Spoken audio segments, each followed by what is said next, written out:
And this one is posing absolutely beautifully, doing lots of yawns, beautiful eyes wide open. It's really, really wonderful. That's actually a stunning picture. I may even have to take one. Now, of course, you're not going to look straight towards us again, are you? Perhaps you will. It's always nice to try and catch them looking down the barrel of the camera. That was a funny face you pulled. But being very attentive. And I suppose that when you're this age, you're very good at grooming your paws. And, well, the rest of your body is probably not as clean as your paws are. There we go. Head shake, getting rid of all the parasites. That is so lovely. And very funny with the way that it's got its paws stretched out in front of it.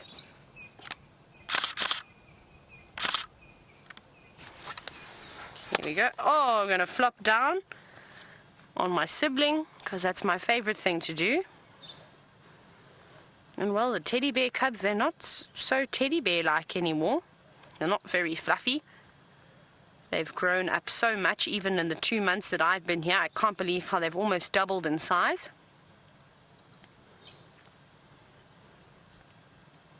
But these two look like the two eldest cubs.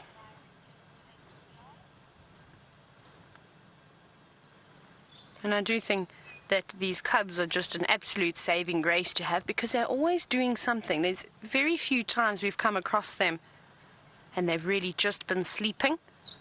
Either they're suckling or at least playing about.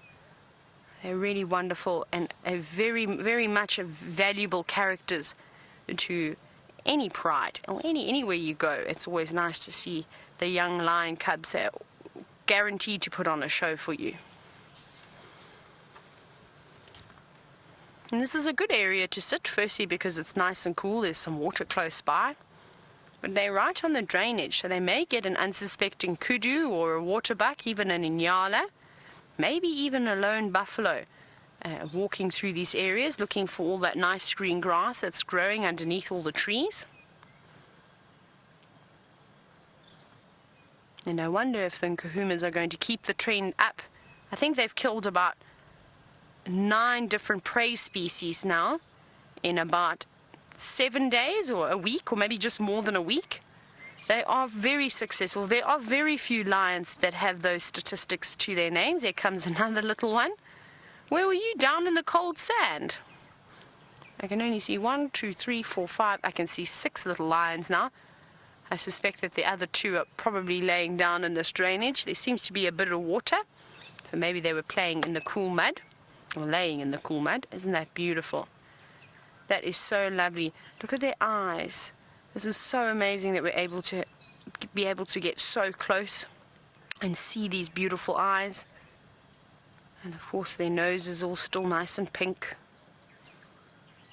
And the other cubs, it does seem like the rest of them are down just below the little dip that we can't see.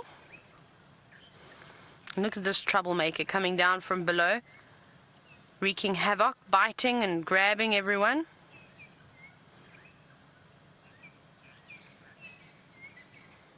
Yeah, now what have you got? Have you got a stick? Yes. He's managed to find a little piece of stick. Oh, you are very precious, aren't you? Show off. You're trying to get that stick out your mouth now. Careful. I mean, look at them. It's like they were sort of given a script. And they just play so beautifully. Paula, I must agree with you. Paula says, how can you not just love that face? I'm sitting here in absolute awe at the moment. All these cubs are so special and are so sweet. And they've all starting to really, all their personalities are really starting to shine through now. I'm going to step on your head, play with my stick. It's a nice little piece of wood to chew on. Let's see. Now they probably, oh, you lost it.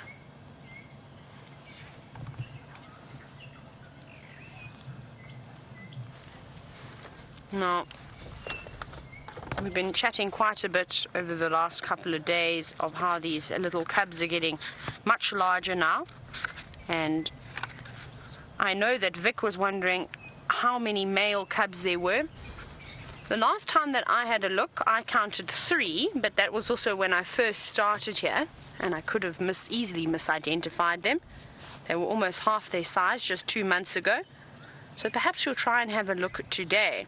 It seems as though this one over here that was playing with a stick, it looks like to be a female. And well, for the moment, that's all I can see so far. But we'll get them. We'll count them down slowly. Hopefully, maybe we can get them to pose in a row for us and ask them to lift their tails nicely. That would ideally be the best way. Unfortunately, I don't think that that is possible. But, well, you never know. The Nkuhumas, they are incredible lions. You never know what they could pull out of their sleeves. So we will just have to have another look. And just to confirm. And isn't it wonderful that we've still got all 8 cubs? I'm so excited. They seem to be doing so well for the moment. It would be really incredible if we could really have all 8 of these make it to adulthood. There's a big rollover. Oh, I'm going to sit quietly. I want you to all turn the volume up. The birds that have just come around here, there must be a lovely food party, but I want you to have a little listen as we watch these lions play.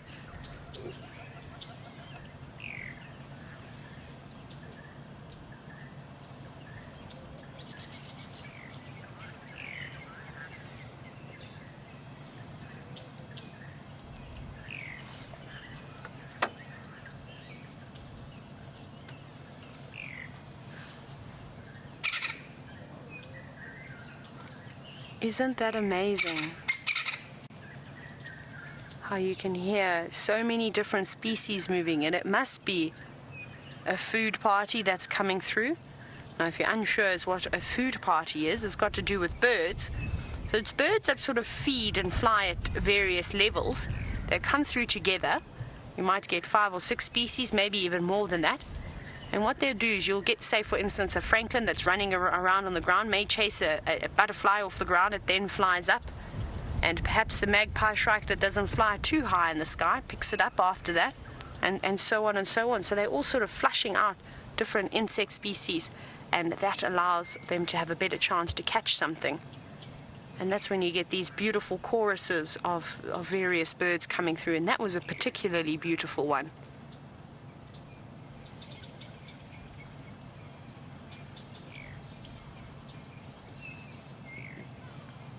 My favorite, though, at the moment is the chin spot batters, the 3 blind mice.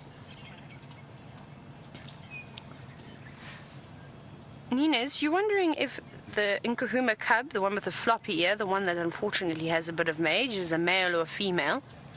Now, that is my favorite lion out of all the Nkuhuma cubs. I think it has got the biggest personality. We'll have to have a look. I think I remember seeing it this morning and thinking it was a female, but I'll double check with you.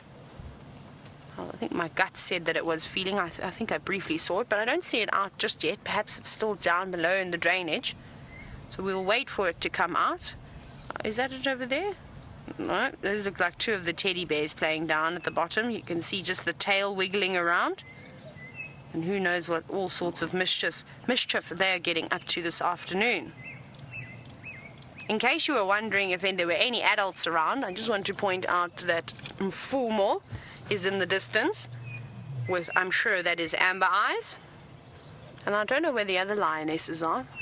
They could also possibly be down in that little drainage. But those 2 are fast asleep. It's only the little cubs that are putting on a show this afternoon.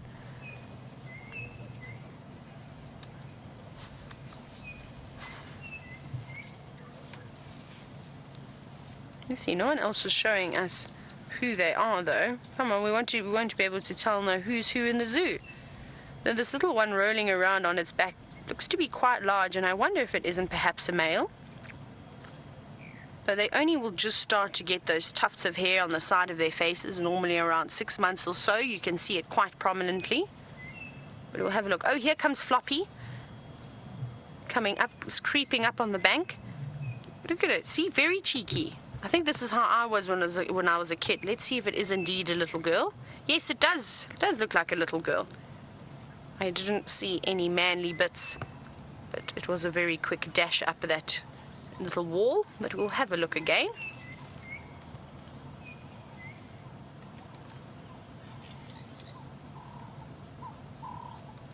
And like I said, I absolutely love that little cub. And I think that it's going to be a fighter. Well, I hope so. I'll be very, very sad if we unfortunately lose this little one. But we're going to be very positive. Now, Smiles, you're wondering if they're still teething. I'm sure they'll still be chewing on things. We see them quite regularly pick up a few sticks and bite on them, especially the teddy bears. You can see that the two oldest cubs, they've got the one that's sort of laying and staring deeply into VM's eyes at the moment. That oldest one, I don't think it's teething as much anymore. It looks like those adult teeth are starting to come through now. But the rest of the cubs that are sort of 4 months, almost 4 months now, and almost 5 months and almost 4 months, their teeth aren't as well adapted just yet. You can see the little white sort of sharp things sticking out of their mouths. They're still tiny. So I think that they definitely enjoy chewing on the bits of logs or anything they can really get their paws on. And they're loving this along this drainage line. There's lots of logs for them to climb on. They can run up and down the little drainage wall. They can play in the cool, not really the cool mud, but some of the ground that's sort of damp. That'd be quite nice. And you two just laying in all that elephant dung by the looks of it. Don't you think it looks like it's staring straight into VM's eyes? I think so. Got a little bit embarrassed there, little kitty cat. I'm glad that you agree with me, as it's quite amazing. And like I say, it's one thing looking at it from the camera, but to be sitting here and having this lion look towards you, or just look at the vehicle, I think, trying to figure out what on earth we are, it is amazing. It really feels like this little lion is looking straight at us, and straight sort of into my soul, really. No, don't go to sleep again. We know what the Nkuhumas are like. They start to wake up and jump around and groom and do big yawns. And then that sort of buzz wears off. Bow, bow. Little paw to the face. And then they have a nap again. These teddy bears are so feisty. Take that. No, unfortunately, little one, you were outsmarted.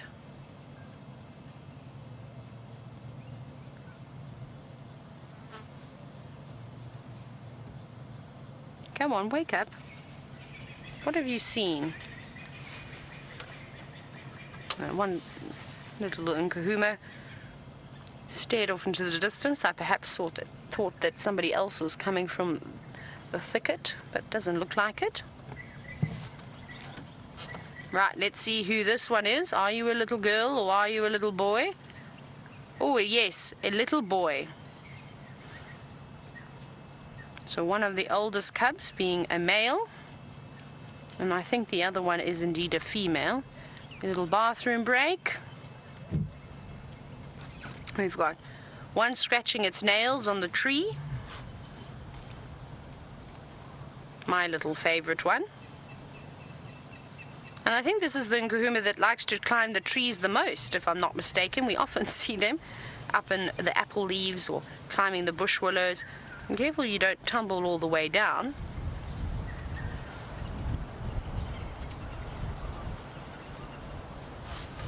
I'm actually going to jot down in my notebook very quickly about the Nkuhumas and who exactly is a boy and a girl now that they're getting older and they're starting to look a little bit different from each other. Oh my goodness, you better not want to pull too hard on that. That is not going to come off its bum, I'm afraid. I think they still have to learn these things that tails are attached. Seeing as though they're playing. Look at this one looking at us like it's creeping up along the log. They are so funny at this age. Oh. Smile! smile for the camera. No, I don't wanna. Doing one of those forced smiles. Now you can imagine having your dog or something latching onto your face like that, pulling. We would be in absolute agony. There's those pearly whites we were talking about, those sort of adult sets of teeth coming through now. Did you get something that you didn't like?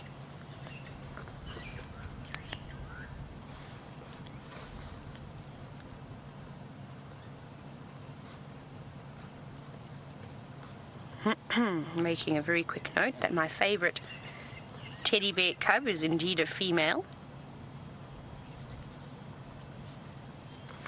Always good just to take notes.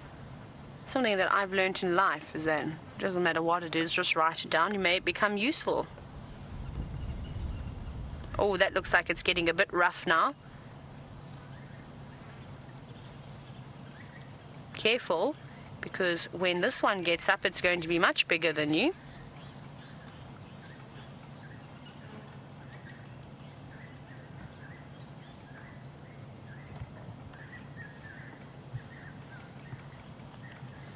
And I can still hear all the Jacobins in the distance and the red-chested cuckoos just taunting me.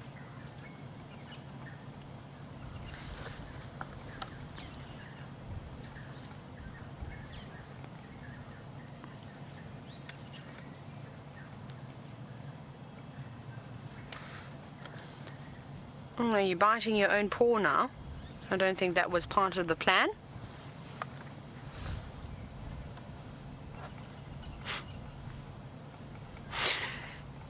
Let go. And this is what happens is as siblings play. It starts off very gently, and then one gets a little bit more rough, then the other one retaliates, and in the end there's always tears. But we'll see it. We'll probably hear some growling or something just now when it gets too rough.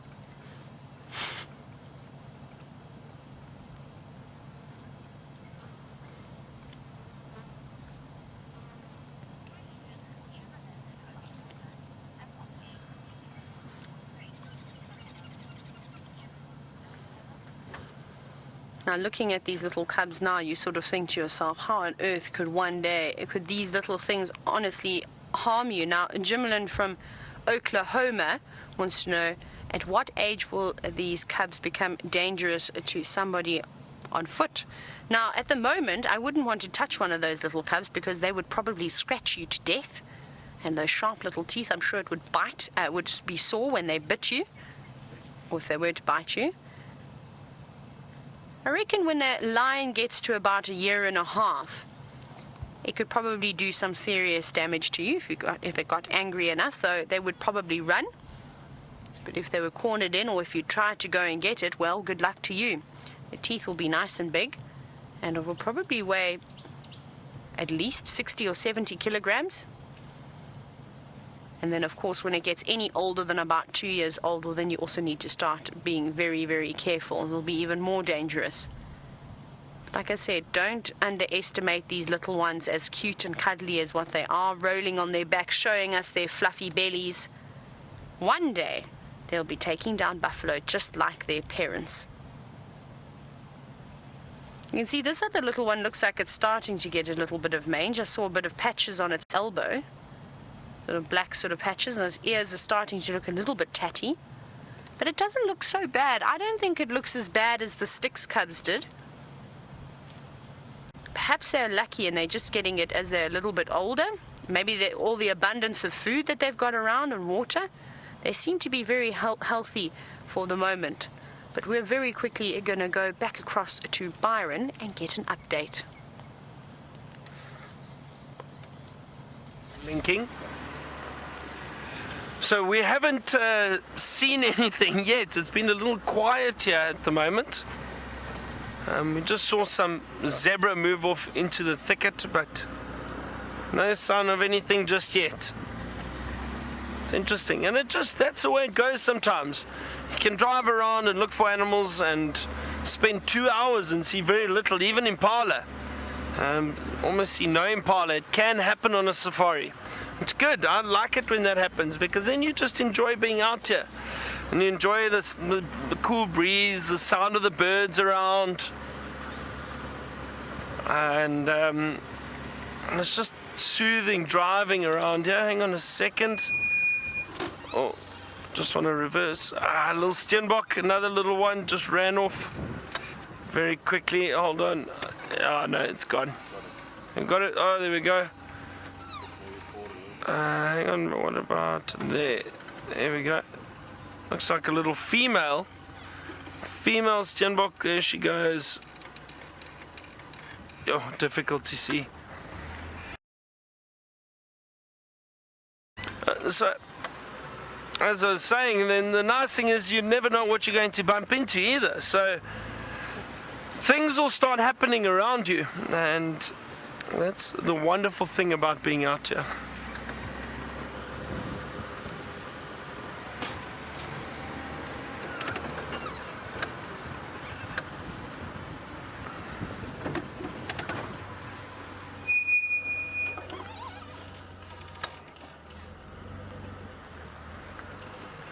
So we've got a question from Dog's mom from, it sounded like from Australia, and she asked, do the animals sometimes use the roads to move around? They do indeed. This is like a big pathway for them.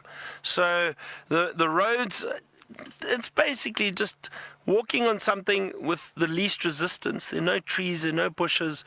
So a lot of animals will use the roads at times, and especially predators.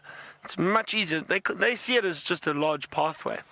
I'd like to show you something quickly, just next to us. It's a spider, or a community nest spider web. So hang on a second, have a look here with me. Can you see this, everybody? Look at that, isn't that amazing? Community nest spider web. And what I'd like to see is if there aren't any spiders in there. Just look for a little stick quickly.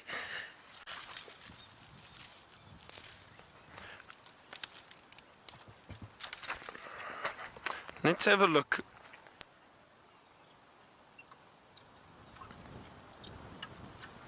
Well, the wind's blowing quite a bit now at the moment. Let's see if they get any movement out of here. See, they're not always active, these little nests. So what I'm doing is I'm not not breaking the nest or anything. I'm just causing a few vibrations here. And the reason I do that is then they think that there's potentially an insect that's landed. Here we go. Yeah, we got some coming out. Hang on.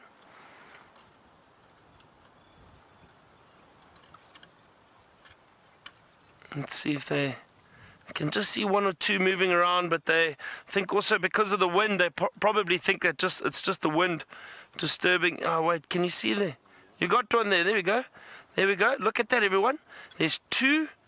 There's another one coming. Watch that. Look at that. See, isn't that fascinating? Community nest spiders. They're not very big. And there they come. Look, on the tip of the stick. There's 3, 4, 5. They're all coming out now. They're all picked up on the movement, and they want to check if there's any food. Unfortunately, nothing for them. Let's put them back. There we go. And then they scurry away again. Wasn't that fascinating? That's so interesting. Lovely to see them. And we saw it the other day. Some other animals will use that spider web. And one of the bird species, in fact, the sunbirds. Sunbirds, and I think it's the white-bellied sunbird, often uses that as a nest. They'll burrow a little hole and they lay their eggs inside that nest, and then they'll hatch the chicks, and the chicks are completely safe in there. It's incredible. I think because they're a bit too big for the spiders, so the spiders don't bother them. But isn't that fascinating? See those little community nest spiders come out.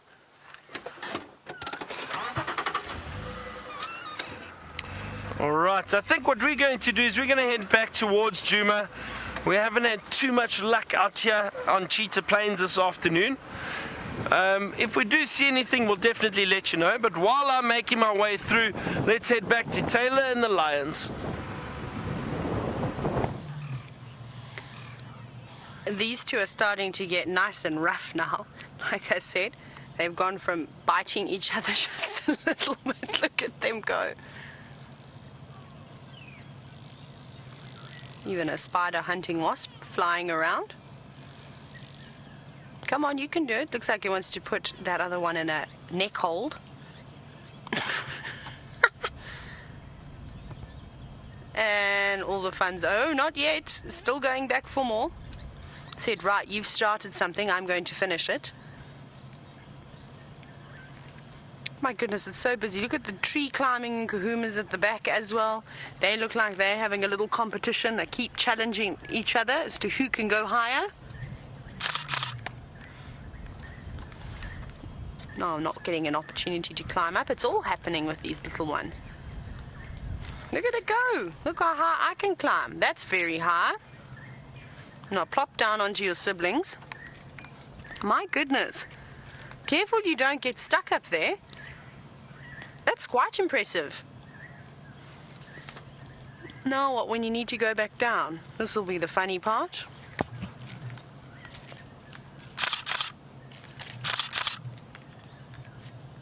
Well done, little cub. You made it, and you did that so gracefully as well. I was expecting a bit more of a plop, but you get 10 out of 10 for that dismount. I think that's actually the most graceful I've ever seen a lion go down a tree before. Normally they're very good at going up, and well, coming down is often a different story.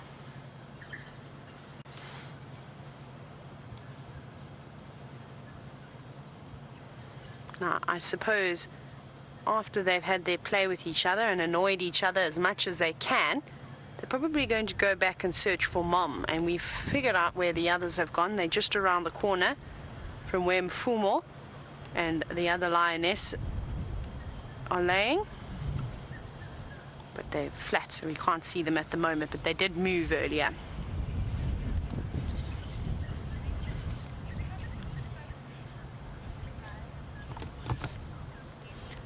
Now, Wendy, you said that these cubs look so big, and you're wondering if they are perhaps the size of a German Shepherd. Not yet.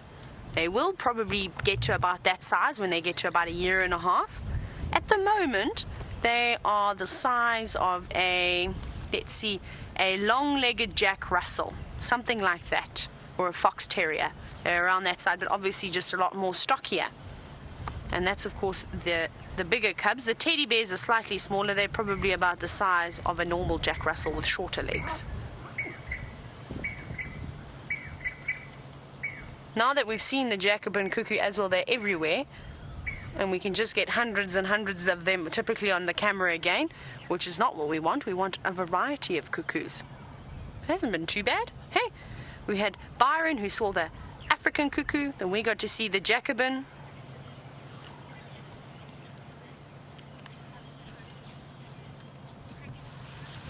Hello, Cricket, who is age 7. Cricket wants to know this afternoon, will those cubs choke on that stick? No, now, hopefully not.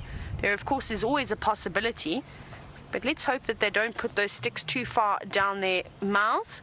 And they seem to just sort of chew on them. I think they sort of know. It's like dogs, when you feed them bones. You try and feed them bones from a young age so they learn how to eat them. And I've seen it before, where dogs unfortunately have got bones stuck in their mouths because they weren't sure how to eat them at an older age, and they get so excited. Now look at this little one, my favorite one. She's beautiful. Look how she's stalking. She's definitely the most keen huntress out of the lot. I even earlier saw her chasing off a dove. She's plotting her next move. Who am I going to go for? The one on the log who's not watching? Yes, that's my target. You can see she's looking. She's gone she sort of dropped her head a bit lower. No, she got distracted. Oh, there's her eyes. Go, go, go! There we go, well done. And I think she chose her target wisely. Now play with me.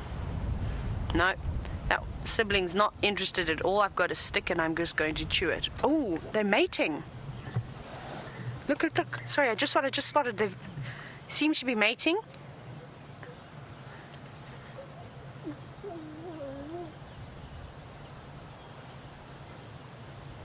Now, I don't know if that was a successful mate because she hasn't sat down and rolled over, which is typically what we see sort of happening.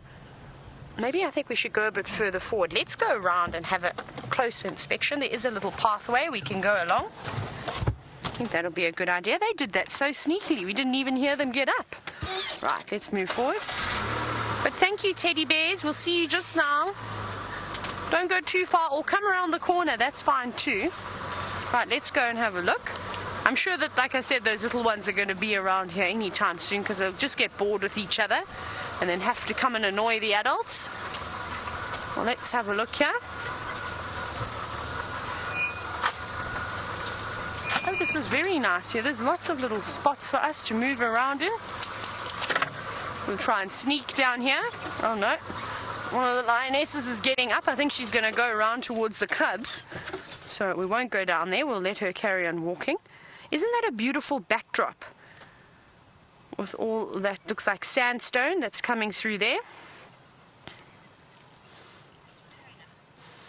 Yes, and of course, tradition.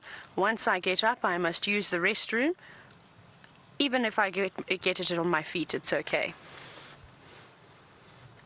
Oh, he's doing a big Fleming grimace. Oh, show us your beautiful teeth.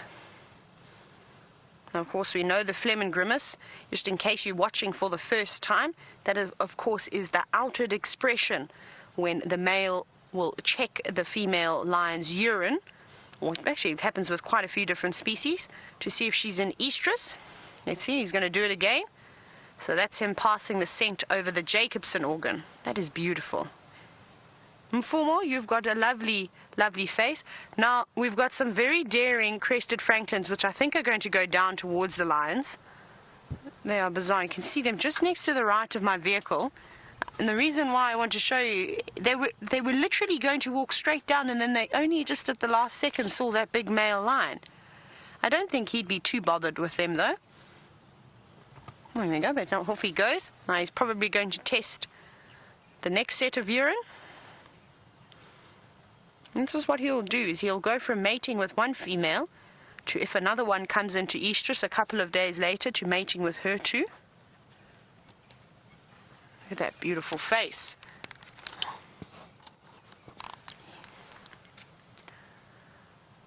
I definitely think he's the largest in body size, Mfumo. He looks much bigger than Tinyo. This is just my personal opinion, of course.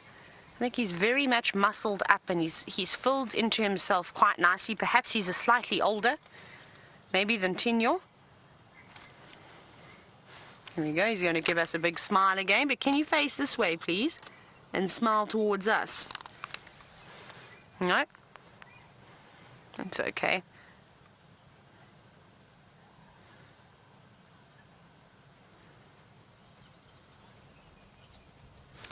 Now you can see that he opened up his wound again today. He's pulled off all the scabbing. It's a little bit on the raw side, but still very impressive as to how quickly that is indeed healing.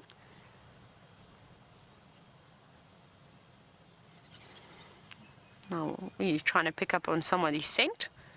I think he's smelling where one of the lionesses was standing.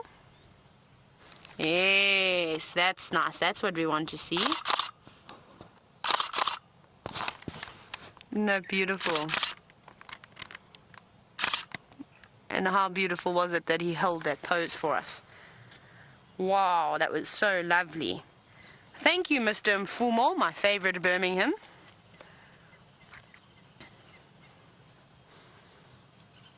Also using the luxury bathroom, and they always scrape like that.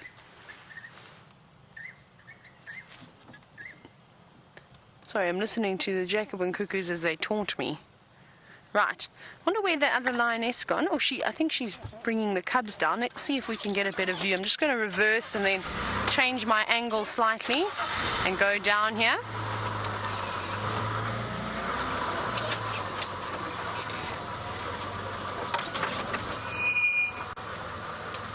There they are.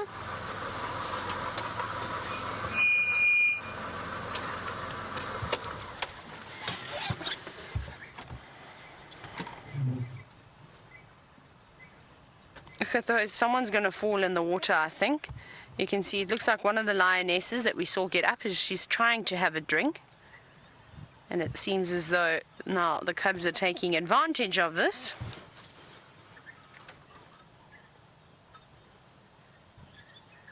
They're all cuddled up. They've obviously missed that lioness in particular.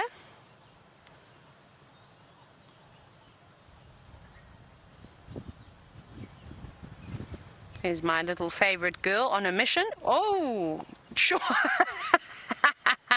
That was amazing. Oh no, you stay down, girl. That was a proper takedown. Oh, that's unfortunate. And you see now she's taking her frustrations out on somebody else. She's not. Oh, she's trying to pull that other one back down. Let me go forward a little bit more. This is so exciting. Just want to go forward so we can see all of the action and when they play around on the tree as well. There we go, that's a bit better. Sorry, and we're just going to change the angle again. We are sitting at a very strange position. You can see the little ones are on a bank. That was possibly the best lion cub takedown I've seen so far. That was really impressive.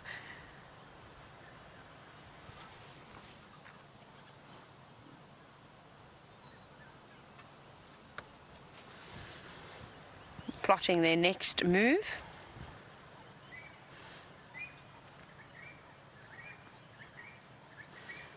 Look at those two there. All it takes is one nudge to go tumbling down into that muddy water. Half of me is saying, please slip and tumble down because it would be so funny. The other half is saying, your mom is probably not going to be very impressed if you get covered in mud.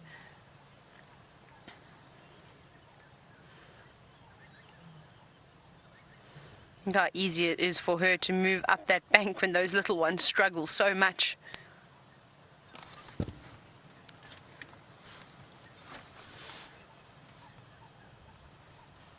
This is really lovely this afternoon. And once again, the Nkuhumas never cease to fail.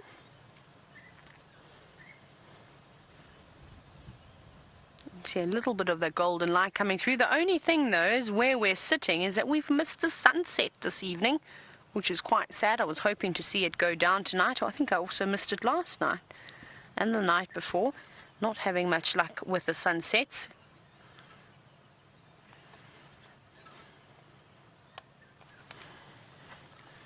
You can see that one little one on the left was focusing on the water. I wonder if there isn't maybe a crab or a terrapin or something splashing around there. No, now it's got distracted again and found something else to focus on.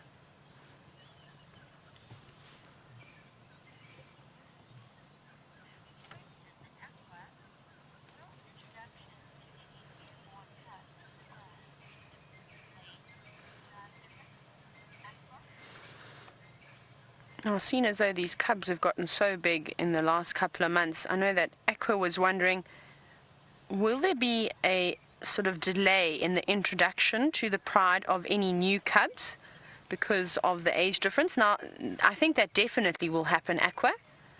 And the reason why I think that is, like you rightfully said, because there's such a big age gap, the older cubs are going to be quite rough. And we know how protective the mother of the new cubs can be, and she tends to intervene if the little ones sort of push them around too much. So it wouldn't be too much. My goodness, they're very feisty this afternoon.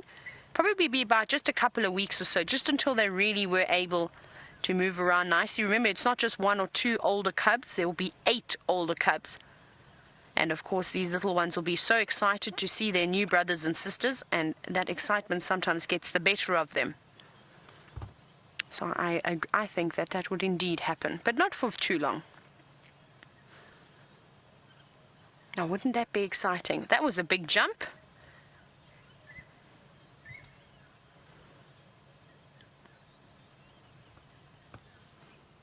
Hello, Franklins. And Franklins are still around. That must be the fearless bird I've ever come across in my entire life. Right, speaking about birds, apparently Byron has got a ground hornbill.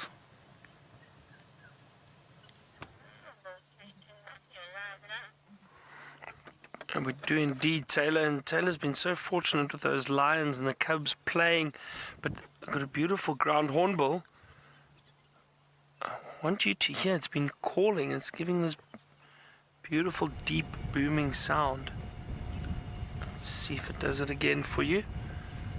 There's the other one behind it. Can you see it just coming into frame? There's another one.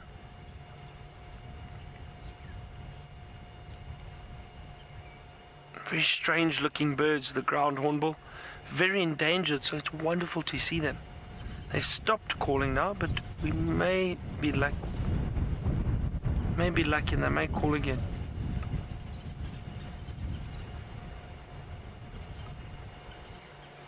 Oh, wonderful. 2 adults, bright red faces.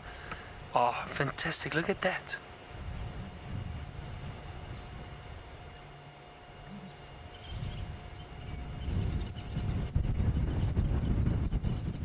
And you see they walk together in what is known as a phalanx. And it's a phalanx of ground hornbill. They walk together, and that's when they spread out in a line and they walk around looking for food. So anything from insects to reptiles. There comes the other one. And they'll use those very powerful beaks to pick at whatever they find and then eat it.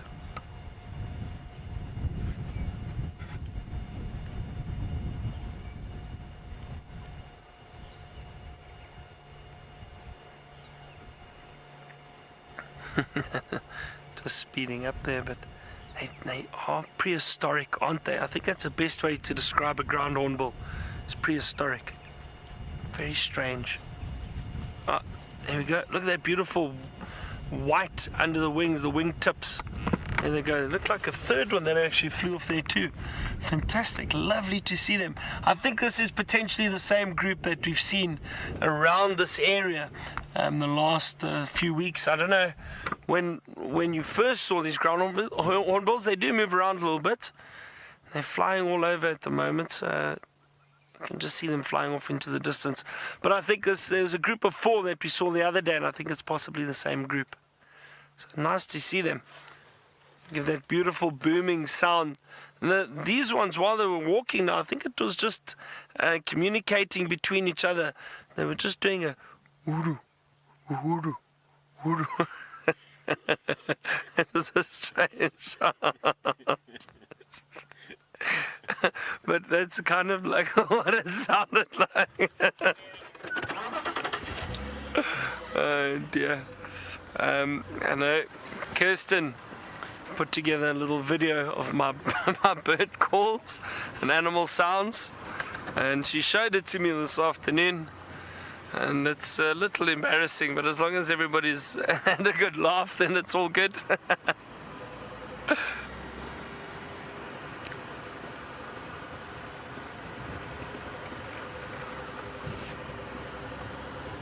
Let's see what else we can find along here. We thought we'd have a beautiful sunset, and it's just disappeared behind a cloud. I was hoping to show you, but we're so busy watching those ground hornbills. The sun's disappeared, but we've got a silver lining. Have a look at that. There we go. Every cloud has a silver lining. So there's still beautiful colors in the sky, but Dave will probably zoom in now on that big cloud at the bottom and look at that beautiful golden, silver, yellow lining through that cloud. But lovely. Nice to have a few clouds around for the sunset. It's very, very beautiful. Lovely Sunday sunset. It's a wonderful cool breeze at the moment, and it really makes it so pleasant to be out here because it has been so hot during the day.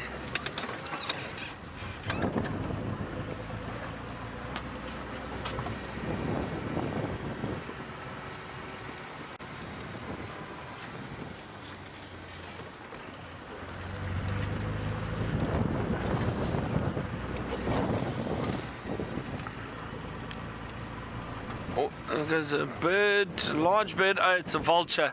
Just a white-backed vulture that was flying off. It's interesting to see one flying around this time of day, but possibly just going to find a perch or a roost to sleep in for the night. Just Just want to have a look. I can hear some starlings flying around at the moment. So I thought I saw something land. I just want to quickly have a look. It was in the distance though. It looks like it was possibly that vulture. Let's see, I'm going to head a bit closer to where I saw it land and then see if we can show it to you.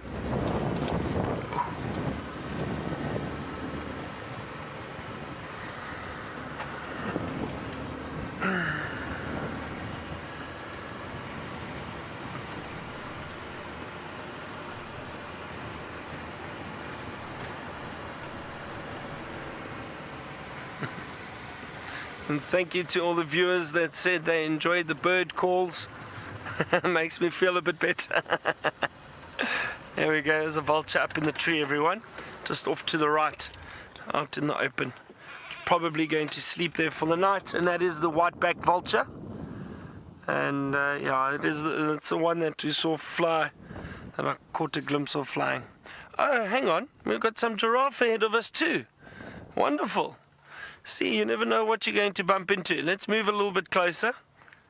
Oh, but actually, just look at that, the beautiful female. That's quite a large female. Let me move forward for you. Wonderful, so nice.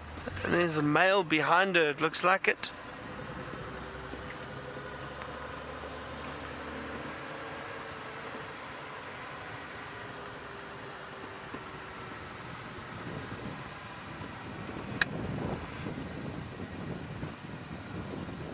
And hang on, don't worry, don't move, there we go.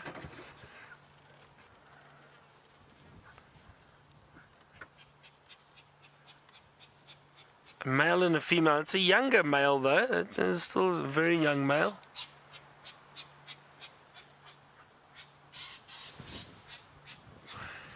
I'm sure you can hear that lilac-breasted roller squawking above us. Just flew over. Wonderful to see, and you can see now, I've spoken about the male giraffe before, but now we can see clearly, you see those horns or those ossicles on the top of the female's heads. Now, see how thin they are, and you can see those tufts of hair, that little black bit of hair actually grows right over the entire horn or the ossicle and covers it completely. In the males, they eventually go bald on top. Their horns are much thicker, and the top section of the horn is actually bald. You'll see with this male, you can see there's a little bit of just the tufts kind of opening up there, but have a look, you see, completely bald on top. You can see it clearly. And those horns are much thicker, so it's easy to tell male and female apart from a distance if you just see their heads. And it's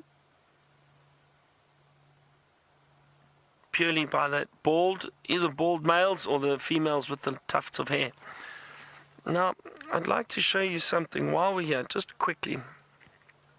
And it's an experiment. I like to do it with guests sometimes because it is so wonderful to be able to get out and walk around. And giraffe generally do become very curious.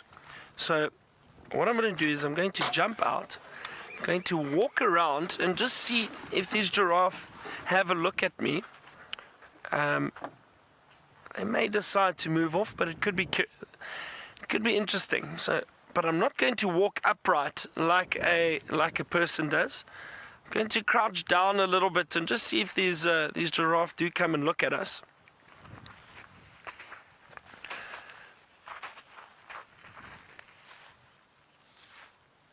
So you can see that female's seen me now. The male's still moved off, but let's see what this female does.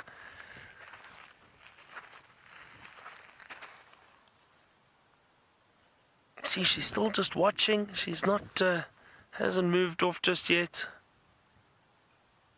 There she slowly moves, but you see how they watch. Very interesting. They're very curious, and often, and then she's turned again, and she's just watching me. She wants to see what I am, what I'm doing. It's interesting to see the giraffe staring at me, and often you also find predators, because giraffe, if they do see any predators like a lion, or anything walking through, then they'll be able to, well, you can find them because they'll stare at them. So it is interesting. You can see even while I'm standing now, she's still watching very closely. And as long as they can keep an eye on the predator, then they're happy. And then if they'll decide if it's worth moving away, if they need to move away, or if they'll hang around. So interesting. So she didn't move away. So she didn't feel too threatened, but she was watching me, just making sure. Interesting, isn't it? That's nice. Nice to get close to these animals on foot at times. I do enjoy it.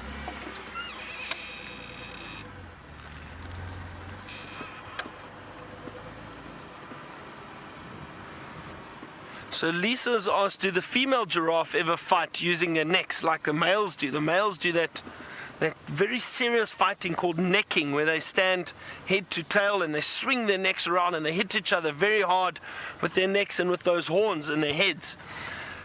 Lisa, I've never seen females fighting, but just trying to think now. No, sure, I can't think of an occasion I've ever seen the females fighting. I'm sure they would, if they're defending themselves and that, or if it's a good possibility. It is a good possibility, but I've never seen them. And I always say, Lisa, the one thing is that you can never say never in the bush, because things will happen that you haven't read in a book. These animals, there's no guarantee about anything. There's never a direct answer for something. These are wild animals and they'll do whatever they want. So I wouldn't be surprised if there have been situations where females have fought, but I've never seen it. But it could happen. It could happen. Anyway, we're going to continue driving around searching. Let's head back to Taylor. She's still with the lions. Let's see what they're up to. It would be impossible to try and get me out of this sighting. I'm enjoying it so much this afternoon. It seems as though, all the females are now come out and moved around quite a bit, and they're all scattered all over. We've got two of them out with us, one that we're looking at, and another drinking water behind a tree, which makes it a little bit more difficult to see, but you can see her tail. And I'm sure she'll come back this way. And we've even got a little cub stalking and waiting patiently behind a log with a couple of leaves, and we shall see what the outcome will be in just a moment. Let's see, the lioness has finished her drink now.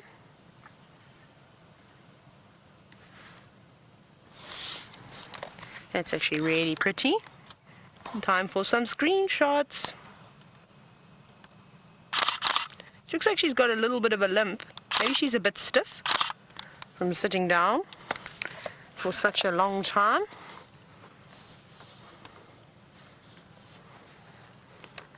And it's quite nice to see that the cubs are sort of left to do their own thing now. They don't always harass the females anymore, and I'm sure that they're deserving the break.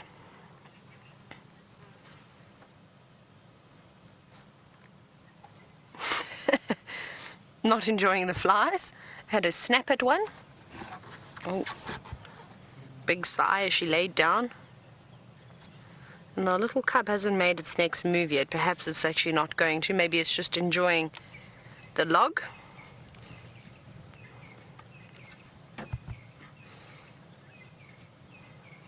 But panting quite a bit. It's still quite hot.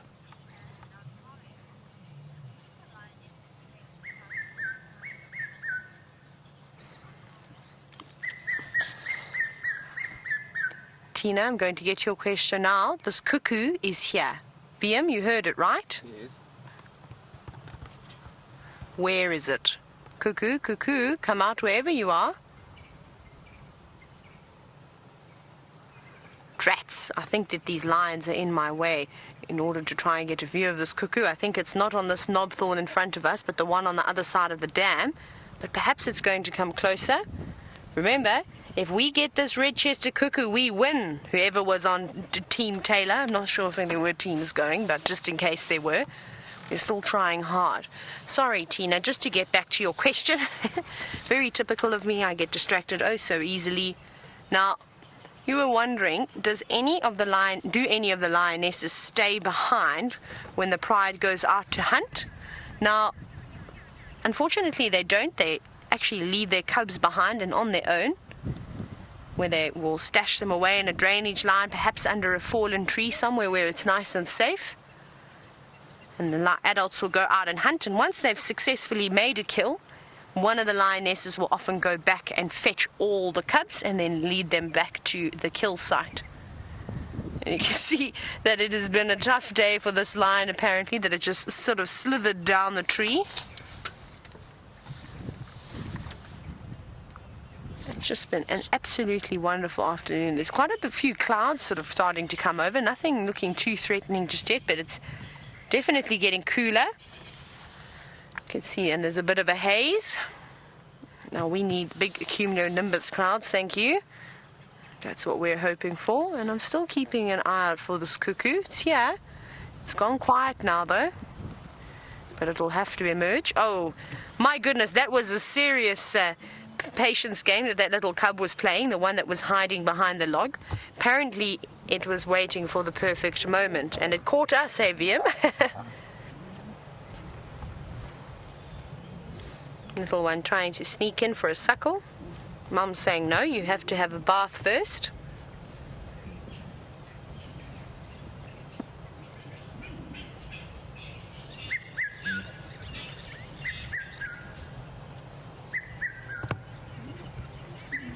Where are you, cuckoo? Where are you?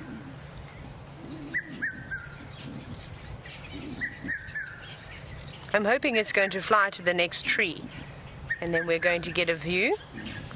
We slowly need to just check the cuckoos off the season. We've done well with the African cuckoo. Like I said, today we've managed to do the Jacobin as well, finally. We still need the classes, the Deirdricks, the red-chested, and of course the black cuckoo. We've still got a few to add to our list.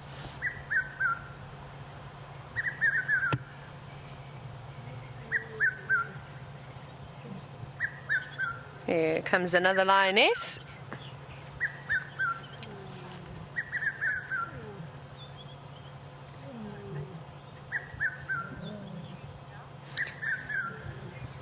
This lioness is saying, come on, no more playtime here. If you're going to play, I'm going to try to pick you up. Now, tube jar, I know you were wondering, do lions get agitated and use their tail to show this? They do indeed. Their tails are very important for body language. Often when they start to swing it from side to side, that's when they start to get agitated, of course, with a combination of putting their ears flat back against their head. These two are getting a little bit rough now. My favorite little girl. Now, you might be biting off a bit more than you can chew taking on one of the older cubs.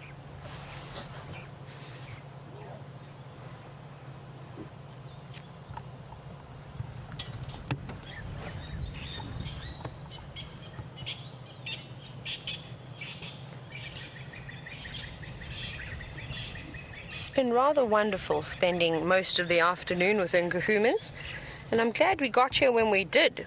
I don't think we got here too early. I think we got here just in the nick of time to see those little cubs waking up and starting to play with each other. And of course, there's always an opportunity to have a little drink of milk.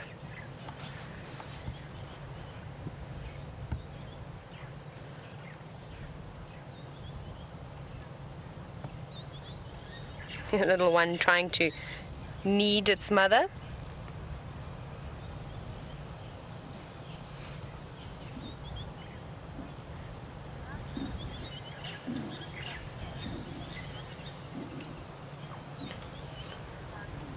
Now, looking and seeing my favorite cub, that's sort of the mischievous one out of the lot, which is playing somewhere in the distance at the tree. I know Michael was wondering if her ear is going to stay floppy or if it's just because of the mange. I think it's just because of the mange.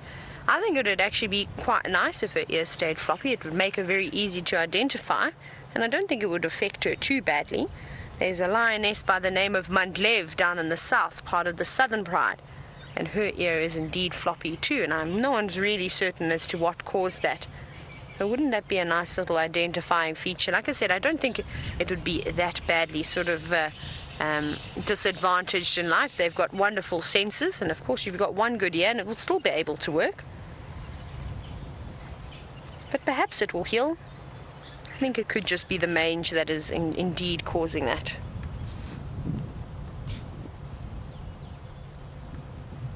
You can even really see the wind coming through the drainage now.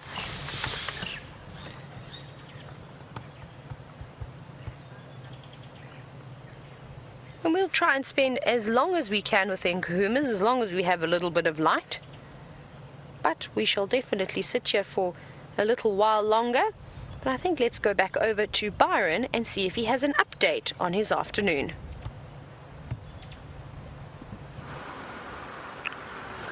I unfortunately don't have any updates yet, Taylor, but I'm so glad that those lions have been very active while you've been there. Hang on, I thought I saw something.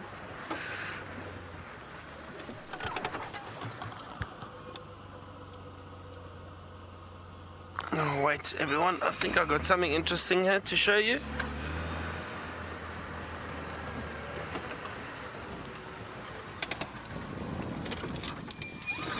Let's just have a look.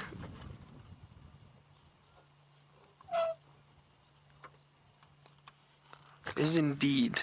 So if we look in the middle of the dam there, Dave, that white foam over there, can you all see that? So that's made from something very interesting, and that's made from the foam nest frog, and that's really great to see. So usually what happens, and I wonder if this hasn't fallen out of the tree. So what happens is the females and the males call to one another, and that's how they find each other. And the female will go and climb up a tree and find a branch that is hanging over the water, and it can be 1 meter or 2 meters above the water, or it can be right at the top of that tall tree on the opposite bank over there. So right up at the top. And while she's sitting and calling, she'll then attract a male, but not just one male, a number of males. And they then go up to that female and they try to fertilize the eggs. So as the female lays the eggs, the males jostle for position and then they try and fertilize the eggs. And while they're doing this, all that movement around causes that liquid to start foaming up, and that gets this beautiful white foam, which then forms around the branch. It solidifies slightly on the outside, so it forms a little bit of a crust. And what happens is all those eggs are then inside that nest. The adults then leave, the males go one way and the females go the other way, and it takes roughly about a week, so about 7 to 10 days, for those little eggs to hatch inside that foam nest. And it's said that the foam nest is actually very distasteful, so it protects them from predators raiding the nest and raiding the eggs. So what happens is then after 7 to 10 days, those little eggs hatch and those tadpoles wriggle down and they drop right down into the water below. That's why the females make sure that those nests are always above the water. Those tadpoles then drop down, they're in the water, and eventually they will then change into adult frogs and live close to the waterholes too. So those are the foam nest frogs. Very interesting. I'm glad we got to see that. I've only seen one other nest so far in the last week. It's because of all that rain we've had. Now we've got all these mud wallows filling up a little bit, so we get to see interesting things like this. Really nice.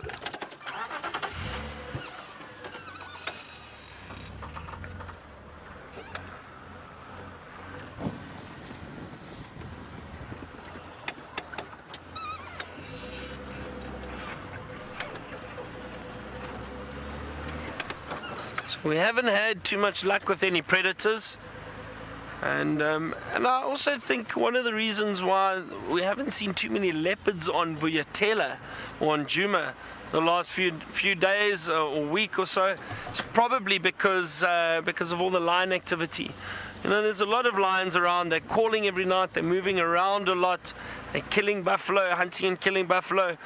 Leopards don't like that much competition. They don't like the big predators around. So it's possibly one of the reasons why we haven't seen too many leopards on Djuma. But they've been around. They've been on the outskirts, neighboring properties, Torchwood and Cheetah Plains yesterday. So they are around. I'm sure we're going to get some glimpses. Not too sure what's happened to Karula.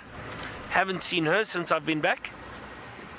I know she did have a kill south of our boundary a few days ago, about 4 or 5 days ago. So it'll be interesting to see when she returns. I'd love to see those cubs. Haven't seen them for a while, so I'd love to see how big they are and how well they're doing.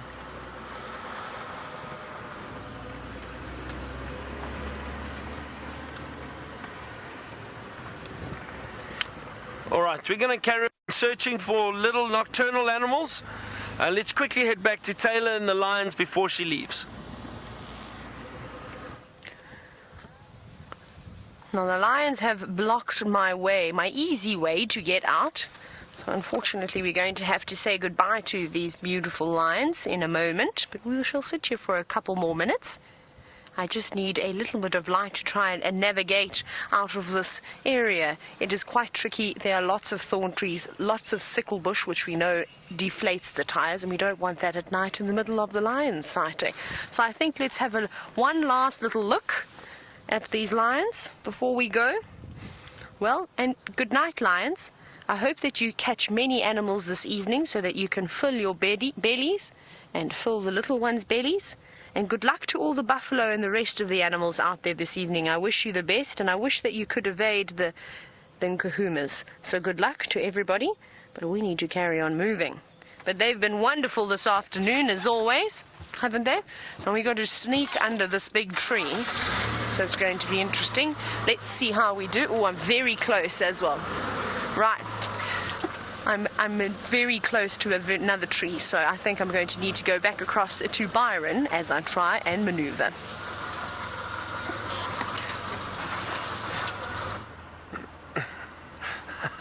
Well, let's hope Taylor gets out of there, otherwise she'll be spending the night out in the bush. And but I'm glad you got to spend so much time with those lions. And those little cubs that were active, that's wonderful. So nice to watch cubs playing. Scanning the trees for any signs of anything really. Looking for chameleons, looking for scorpions, looking for owls. And let's see, maybe we're lucky tonight.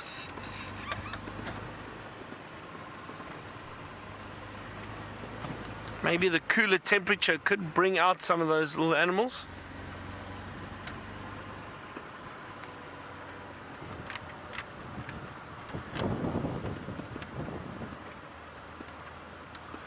Susan has asked, have we seen in the Sabi Sands or in this area, has there been a decline in the amphibians like there's been in the rest of the planet?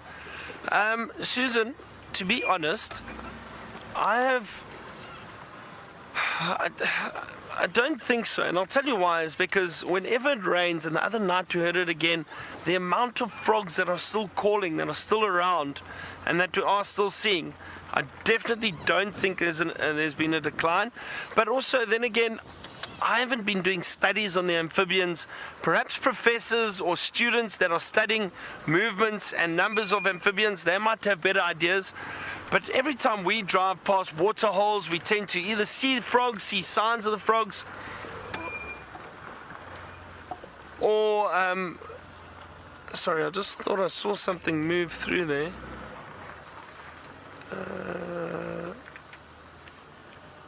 No, I think it was a little bird, everyone, that's just flown off.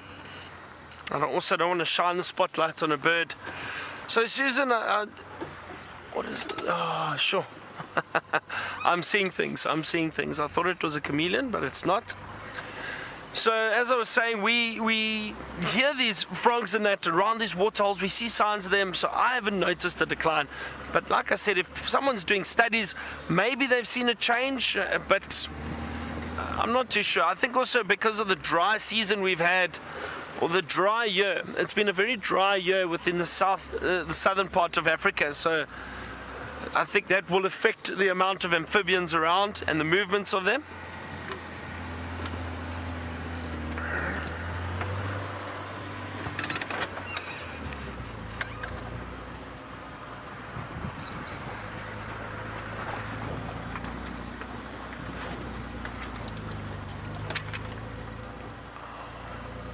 Okay, let's have a good look here quickly. Come on, scorpions.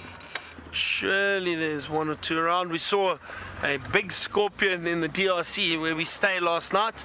It was running around our feet. James jumped onto the table. He was very, very scared. You can ask him about it in the morning.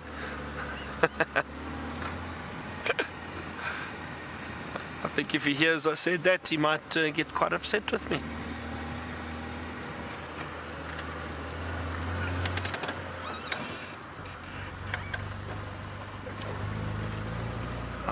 As I was saying, you know, with all these other animals that we're looking for, I think we need a lot more rain. It's still very, very dry, and that definitely affects the movement of these amphibians and reptiles. And even the scorpions, because the scorpions rely on the amount of insects, and there are not a lot of insects around at the moment, so the scorpions aren't as active. So we do need more rain.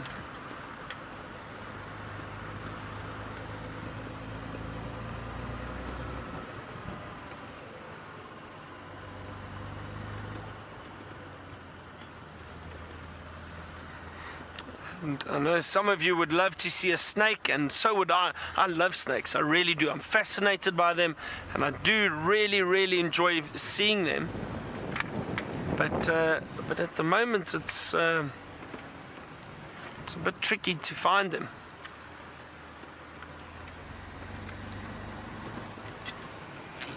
I told you the other day that I used to work with a tracker named Judas. And Judas and I are still very, very good friends. He's been a tracker for almost 30 years. And he's got so much experience. And the amount of stuff he would find at night with the spotlight was just incredible. He'd find, I'm not joking, but he would find these little chameleons about that size. He'd find these baby chameleons at night on the trees. And I was fascinated. I really couldn't believe that he could find these things while we were driving. The guests used to love it, obviously. And snakes, and occasionally we'd have to be careful because the guests that we had didn't like the snakes. So he'd see them and he'd shine with the spotlight. He'd just do like a little movement like this and he'd shake, and then I knew he'd saw something.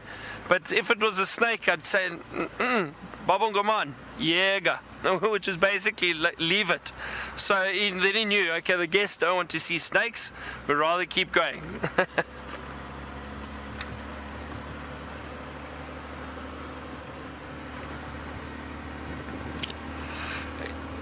So no luck again for any of these little creatures, but I'm not going to give up hope just yet. I think within the next week or two, we're definitely going to start seeing a few more of these little creatures sticking their heads out. Thank you, everyone. I hope you've enjoyed today with us. It's been great. It's been a lovely afternoon. And thank you, Dave, on camera with me this afternoon. And good night, and we'll see you all tomorrow morning. I'll leave you with Taylor to say goodbye. We have located the imposter, the Henry imposter of call, who tried to fool us all. Because you are no match for us, Mr. Hippopotamus. And isn't it beautiful as he's come out the water now to do some feeding? Now, when he's out of the water, I can clearly see that he's not Henry, because he's nowhere near the size of Henry the hippopotamus. This seems to be like a much younger bull that's happened to stumble across Henry's home. Isn't that lovely how he's just out in the open with those massive mouth grazing as much of the grass that has come through.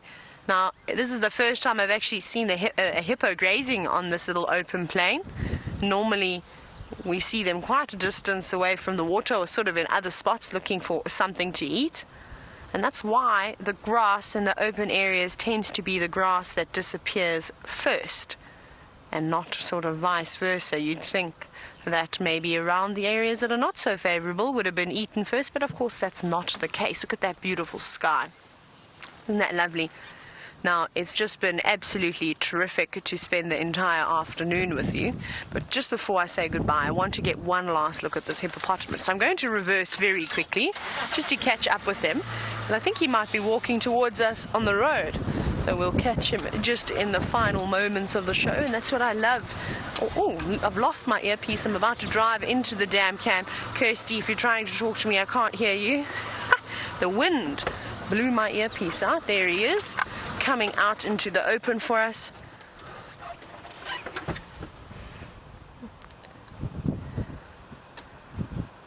Isn't this an incredible way to end another fantastic sunset safari? And I know you got to catch the glimpse of the sunset with Byron, and I hope it was beautiful like the rest of the drive. I have to say a special thank you this evening though to the Nkuhumas, and especially the Cubs who are always on form. But I hope you enjoyed another show with us, and we look forward to seeing you again bright and early tomorrow morning. So thank you, Kirsty and Louise in Final Control, and from myself and VM, have a lovely evening. We'll catch you in the morning.